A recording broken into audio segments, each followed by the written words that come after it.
नमस्कार, मैं हूं अमित कुमार। स्वराज एक्सप्रेस में आपका स्वागत है और आप देख रहे हैं देश प्रदेश और आपके शहर की नब्ज टोलने वाला हमारा खास कार्यक्रम बिग डिबेट। आज हम चर्चा करेंगे उस मुद्दे की जिसने छत्तीसगढ़ में कई परिवारों को तबाह कर दिया है। उनकी गाढ़ी कमाई धोखाधड़ी की भेंट चढ़ गई। चिटफंड का धंधा करने वालों ने खुलेआम लूट लिया। सरकार बदली, तमाम वादे हुए, लेकिन हाथ कुछ नहीं आया।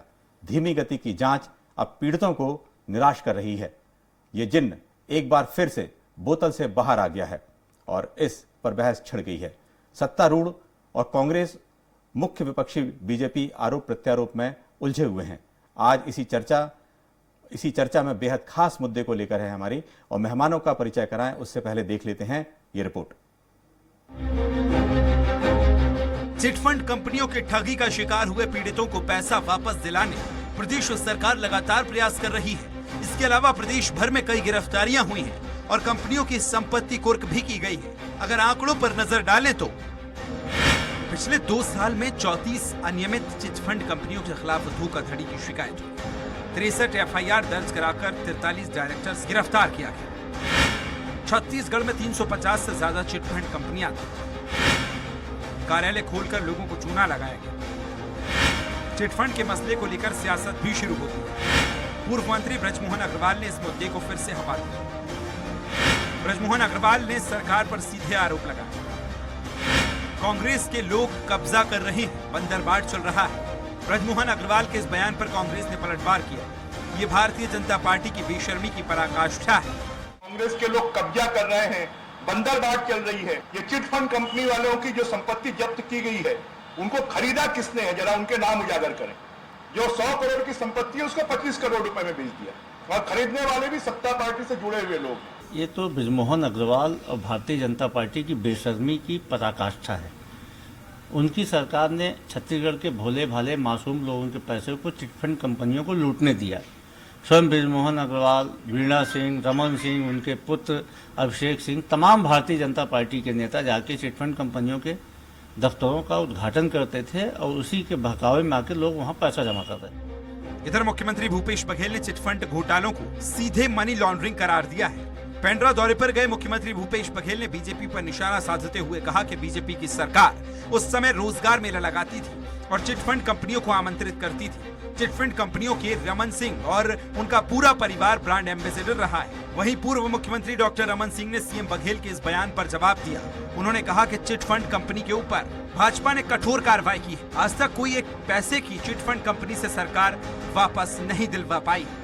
पिछले 15 साल के कार्यकाल में रमन सिंह जी मुख्यमंत्री थे, धर्मलाल कौशिक विधानसभा अध्यक्ष थे, और उस समय ये लोग रोजगार मेला आयोजित करते थे और चिटफंड कंपनियों को आमंत्रित करते और वहाँ वो सर्टिफिकेट बांटते थे कि चिटफंड कंपनी के एजेंट बन जाओ, आपको रोजगार मिलेगा। और एक प्रकार से ब्रांड एम्बेसडर थे डॉक्टर रमन सिंह और उसको पूरा परिवार।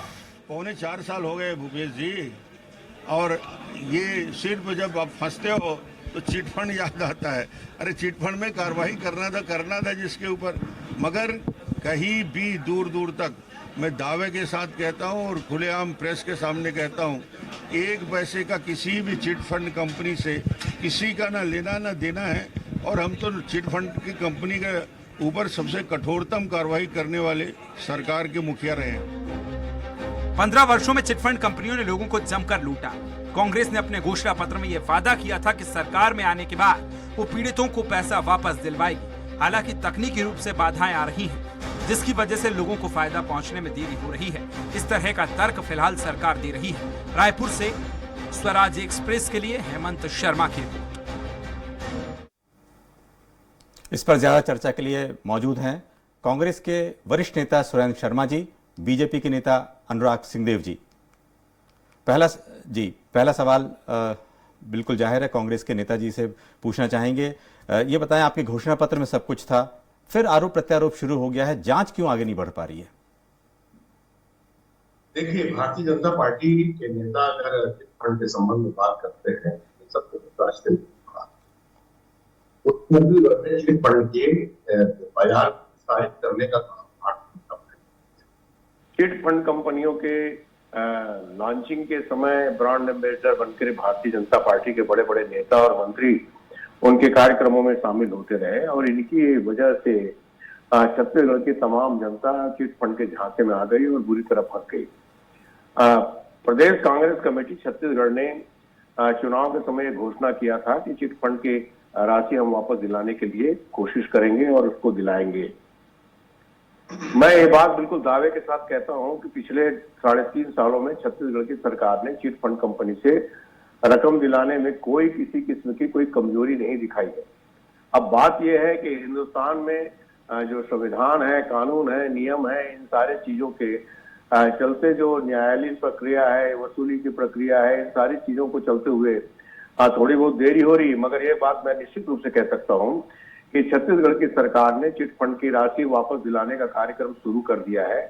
काफी लोगों को उनकी रकम वापस दिलाई जा चुकी है, मगर ये इतना बड़ा घोटाला था, इतना बड़ा कांड था, इतने सारे लोग ठगे जा चुके हैं कि इसमें थोड़ा समय लगेगा।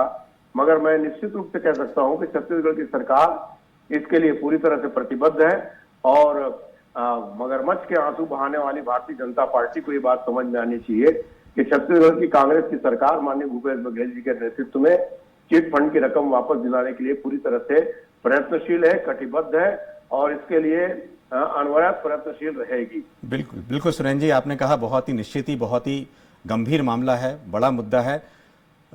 ये बताएं अनुराग जी, आखिर अब अचानक 3.5 साल हो गए, फिर अचानक आपने इस मुद्दे को उठाया है। पूरा जो मामला हुआ है पिछले 15 साल की तो जांच चल रही है इसमें। देखिए, मैं एक बात तो बहुत स्पष्ट करना चाहता हूं। सुरेंद्र शर्मा जी ने अभी बहुत विस्तार से कई बातें रखी और कई आरोप भी भारतीय जनता पार्टी के ऊपर। मैं तो स्पष्ट रूप से कहना चाहता हूं कि तात्कालिक कांग्रेस की जो भारत सरकार में का नेतृत्व था, उसके रेगुलेटरी के अंतर्गत जो वित्त विभाग था, जो फाइनेंस डिपार्टमेंट था, उसके अंतर्गत उसके नियमानुसार जो फाइनेंस कंपनीज थी और चिट फंड कंपनी